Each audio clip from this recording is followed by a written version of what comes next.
Ang bagong kaibigan ni Arthur na tutulong sa kanya para muling makita ang kanyang pamilya. Matapos magawa ni Arthur ang pinaka-imposibleng taktika para isama pababa ang isa sa mga mage ng mga bandido, bigla niyang naalala ang nakaraan nung siya pa ay isang hari. Lumakad siya papunta sa pintuan ng kanyang kwarto at sa pagbukas niya, nakita niya ang isang babae na may dalang pinggan. Lumabas siya sa kwarto at lahat ng tauhan ay bumati sa kanya ng magandang umaga, King Gray. Pumasok si Gray sa isang kwarto at ipinakita ang isang matanda na parang isa sa mga opisyal ng council. Nagulat ang matanda sa pagdating ng hari at nagtataka siya kung ano ang ginagawa ni King Gray sa loob ng kanyang opisina. At minamasdan nito ang mga lumang litrato ng council na nakasabit sa dingding. Sinabi ng ating bida, ang council ang tunay na namumuno sa bansa. Sila ang nangangasiwa sa politika at ekonomiya. Sa isang mundo na binabayo ng mga problema, mula sa pagbaba ng kapanganakan hanggang sa kakulangan ng likas na yaman, ang bansa ay tumigil sa digmaan. Pinalitan nito ng mga duwelo at ang mga hukbo ay tuluyang naglaho. Sa halip, ang hari ang mga namayani at isa na siya doon. Nagets ng matandang konseho kung bakit minamasdan ni Gray ang sariling litrato na nagpapatunay na siya ang may pinakamaraming naipanalo na digmaan.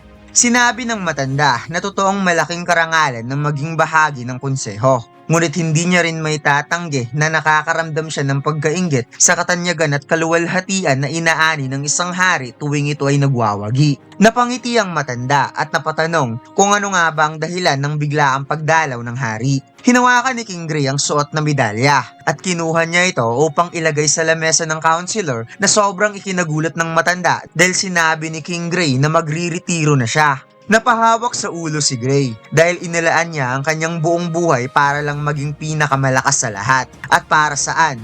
Sa fame, glory, isa pa rin siyang ulila at lahat ng taong mahalaga sa kanya ay wala na. Kaya isusuko niya ang lahat ng mga tinamo niya sa buhay kung ang kapalit ay ang tsansang makabalik sa Ashburn at muli niyang makasama ang mga mahalagang tao at mahal niya sa buhay. Pagkatapos, lumipat ang eksena kung saan ipinakita si Arthur na nakahiga at unti-unting nagbukas ang mata na hindi makapaniwala na siya ay buhay pa. Napamura ang ating bida habang minamasdan ng mage na nakalaban niya na nagkabali-bali ang mga buto dahil sa pagkakahulog sa bangin. Biglang sumakit ang sikmura ni Arthur kaya napasuka siya bigla at maya-maya unti-unti na naman siyang nakatulog dahil sa pagod.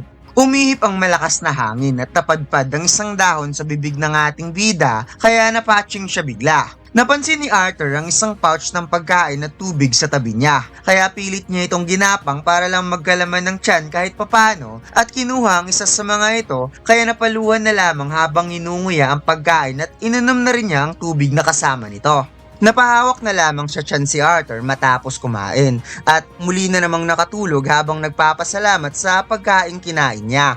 Narinig ni Arthur ang ingay ng mga ibon kaya nagising siya at pilit na bumangon kahit nahihirapan. Ngunit hindi pa rin kaya ng kanyang katawan na makatayo kaya ginamit ni Arthur ang mana core upang masuplayan ng lakas ang katawan niya para makatayo man lang kahit papano. Tuluyang nakatayo ang ating bida at napansin niya ang pouch ng pagkain kaya kinuha niya ito at nakita niya rin ang dagger na nakabaon sa hita ng kalaban kaya kinuha niya rin since kailangan niya ito.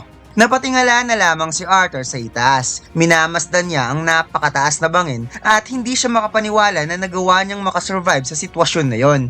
Habang naglalakad, napatanong siya kung gaano na siya katagal mula nung nahulog siya sa bangin at nasaan na kaya siya. Ngunit hindi na siguro importante yon at dapat lang siyang magpatuloy sa paglalakbay. Subalit, biglang narinig ni Arthur ang salita na bumubulong sa isipan niya na sinasabi nitong, "Oh, gising ka na pala."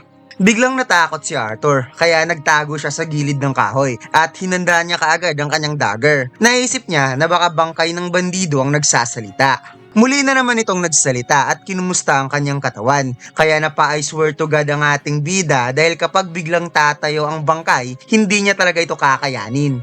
Sinubukang i-touch ni Arthur ang bangkay gamit ang sanga ng kahoy para siguraduhin patay na nga ba ito o naging multo. Ngunit wika nang nagsasalita sa isipan ni Arthur na huwag itong mag-alala kung ang ikinakatakot nito ay ang biglang pagkabuhay ng bangkay dahil yan ay napaka-imposibleng mangyari. Nakahinga ng malalim si Arthur nang nalamang hindi pala nagmumulto ang bangkay, ngunit napateka lang muna ang ating bida dahil hindi siya dapat magtiwala sa mga hindi kilalang boses kahit gaano pa ito ka-silky smooth o dignified na tunog. Itinutok ni Arthur ang dagger sa damuhan at sinabing, "Sino ka? Ikaw bang nagligtas sa akin?" Ngunit ang lumabas sa damuhan ay isang maliit na kuneho na natakot sa kanya. Sinabi ng hindi kilalang boses na siya ang nagligtas kay Arthur at para sa una nitong tanong kung sino siya, sasabihin niya ito once makarating si Arthur sa kanyang tirahan. Wika ni Arthur na mukhang confident ka talaga na hahanapin kita ha. Nasagot naman ng hindi kilalang boses, "Well, ako lang naman ang nag-iisa na kayang ibalik ka papunta sa iyong bahay at sa lugar kung saan ka galing." Napaisip ang ating bida dahil gusto rin talaga niyang umuwi sa bahay nila at makasama si Alice, Ray at ang twin horn at ang kanyang magiging baby sibling. Kaya napatanong ang ating bida kung ayos lang kaya ang lahat, nakapunta kaya sila ng ligtas sa Cyrus City.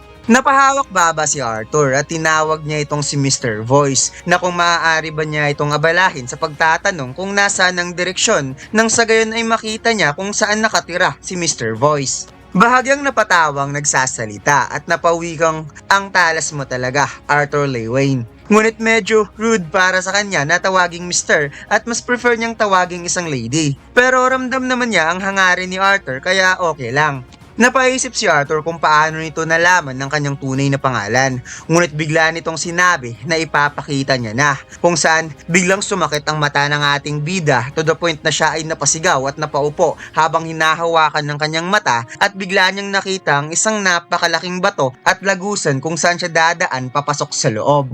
Sinabi ng nagsasalita na mas mairerekomenda niya na pumunta kaagad sa kinaroroonan niya at mas ligtas ang maglakbay ng umaga kaysa sa gabi. Habang naglalakbay si Arthur sa napakalawak na kagubatan, sinabi ng ating bida na habang unti-unting bumabalik ang lakas ng kanyang katawan hanggang sa kirot na lamang ang natitira, hindi niya maiwasang mapaisip kung anong klaseng mahika ang ginamit ng babaeng boses para iligtas siya mula sa pagkakahulog. At paano naman niya nalaman na nahuhulog sila at bakit siya lang ang iniligtas nito?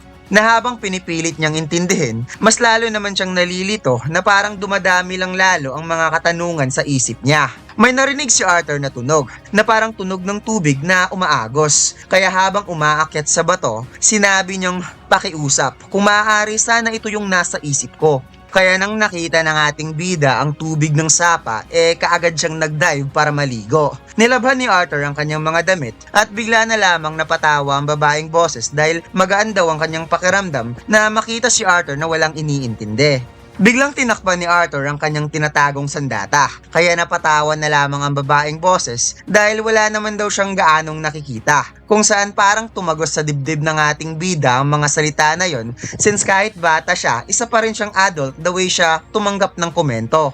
Ramdam pa rin ng ating bida ang sinabi ng babaeng boses, ngunit pinilit pa rin niya ito na hindi pansinin dahil ang isang tunay na hari ay dapat kalmado lang at walang kibo. Tahimik na naglalakad si Arthur at mukhang napansin ng babaeng boses ang ikinikilos ni Arthur kaya humingi siya ng tawad kung binigla niya si Arthur at sana huwag na itong magtampo, habang ang ating bida naman ay pinilit pa rin niyang isipin na ang kanyang katawan is underdeveloped pa naman.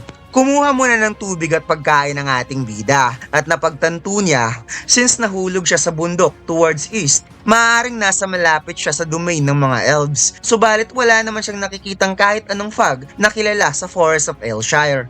Wika ng ating bida na nababawasan ng kanyang takot sa paglalakbay sa Beast Glades dahil puro lang maliliit na nilalang ang nakikita niya. Although nakakagulat na wala siyang nakikitang kahit anong mana beast, napakalakas ng mana presence sa lugar na to at nakakahinayang lang na hindi siya pwedeng manatili sa lugar na ito upang makakuha man lang ng mana dahil kailangan niya ng magmadali. Kailangan niyang makabalik kaagad sa mga magulang niya dahil buntis ang kanyang mama at baka malagay sa panganib ang sanggol na nasa sinapupunan sa sobrang pag-alala kung may masamang nangyari sa kanya. Ngunit pumasok rin sa isipan ni Arthur kung buhay pa kaya sila. Nakarating na si Arthur sa malaking bato at binati siya ng babaeng boses dahil nakarating siya ng ligtas. Kaya binati rin ng ating bida ang bato dahil sa wakas nagkita na rin sila. Sinabi ng babaeng boses na bagamat nakakatawang makita, siya ay hindi isang buhay na bato. Nasa ilalim siya ng siwang at doon siya makikita. Kaya nahiya tuloy ang ating bida nang makita ang maliit na liwanag papunta sa pinakailalim. Pumasok ang ating bida at habang nakikita niya ang lumiliwanag na daanan, napalunok si Arthur ng laway at napasabing, "Mama, Papa, malapit na akong makauwi."